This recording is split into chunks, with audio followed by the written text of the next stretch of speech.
It's because I'll use a diagram and All right. need to demonstrate. We're ready. Go.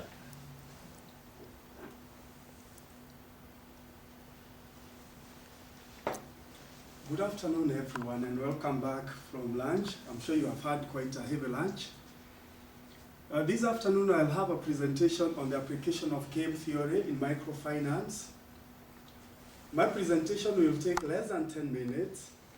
Just hold on questions until we are through with the presentation.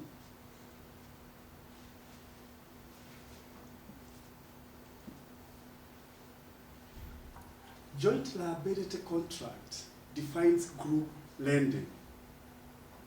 And most of you have heard about groups lending microfinance. Let me give you a good example.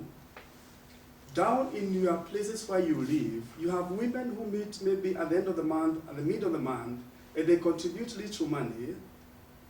And once they have consolidated a pot, they are able to move to a bank and borrow. Now that little savings is what we term as microfinance or microcredit. Now, borrowing from a microfinance bank is like the Grameen Bank of Bangladesh. That's a good example. So, that's a fact that joint liability is a panacea to loan defaults.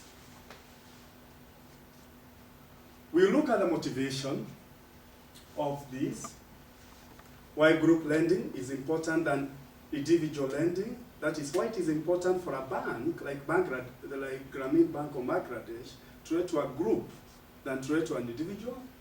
We'll also look at a model, then look at the game, the extended form game, and then finally conclude.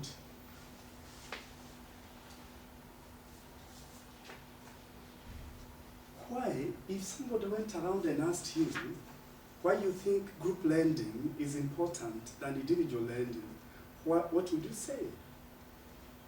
One, it brings interdependence. So that if it's you who joins hand with him and borrows money from Grameen Bank, you are bound. And that's why we are talking of joint liability contract. That either you pay or both of you pay. If you don't pay, next time you don't get any loan. And there is a positive effect when one of you is unable to pay from the project returns and the other one pays on behalf of the other, because you'll get the next tranche of the money from the bank. There's a negative effect when both of you default, because the bank penalizes you and you don't get money. Now this leads us to the model, or what I'm terming as a basic setup, where you have two identical borrowers brought together in a group.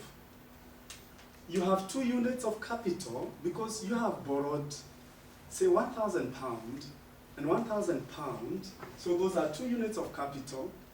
The returns from your project are theta 1 and theta 2. Theta 1 is for the first borrower and theta 2 is for the second borrower. And the bank imposes penalties if you don't pay this money. Penalty, theta 1 for borrower 1, and theta 2 for borrower 2.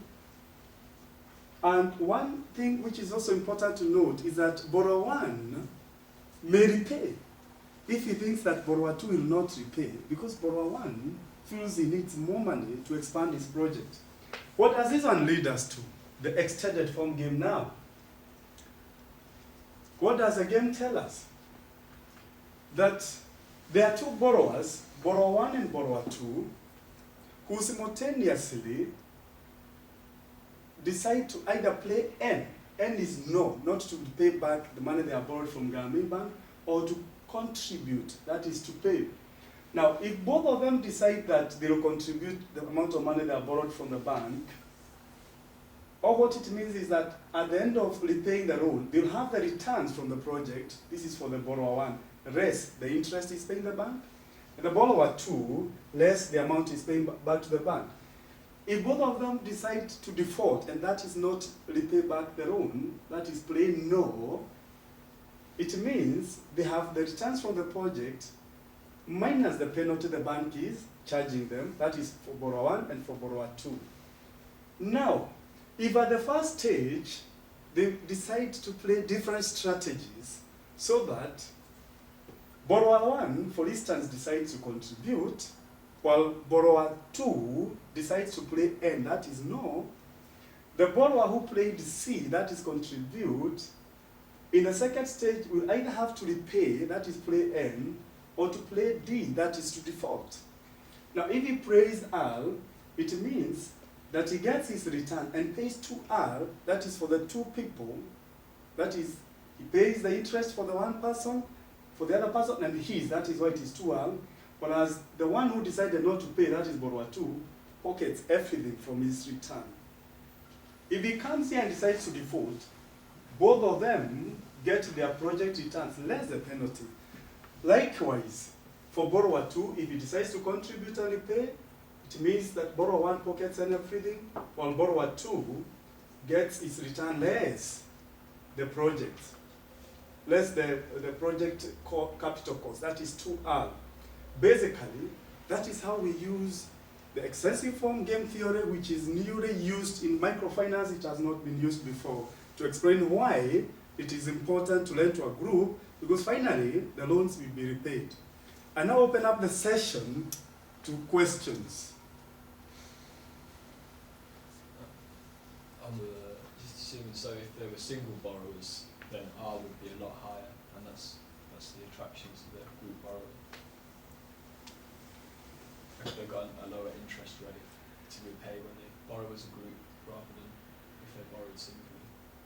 That's a very good question indeed.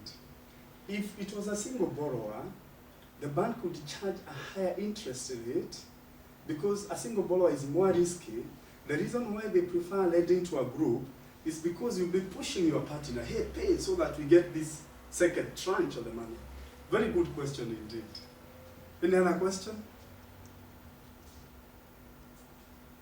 I'm nervous to ask my question in case it's not as very good as Scott's here, but I think we've all read a lot about micromanagement now, microfinance banks, and especially, as you say, Bangladesh. Are they the model of the future for this area of the world? Are they going to be the big thing for the next 20 years? Definitely. That's a very good question. Thanks. And I'm happy that you're asking this question at this hour when you have the right plenary. Now, the reason as to why the microcredit bank are graduating, if you read about the Grameen Bank and how it was started by Professor Yunus, who was a lecturer at the university and started letting his own salary to a group of weaving women, is because the mainstream banks have ignored the poor. They are not bankable. They cannot be able to repay. But because they save little by little, they can be able to pay. They are the banks for the future. And I can give you a very good example of Equity Bank in Kenya and KL Bank still in Kenya that started as small, and they kept on lending to the small people. You lend, it's this concept of lending to many. You charge a little money, but at the end of the day, these people want more money than having one person deposit a lot of millions and don't come for a month and is dealing with current account. The other bank for the poor, the other bank for the future. Any other question? We should finish now. Thank you very much for your attention, and go home knowing that joint liability is a way to go to make microfinance grow. Thank you.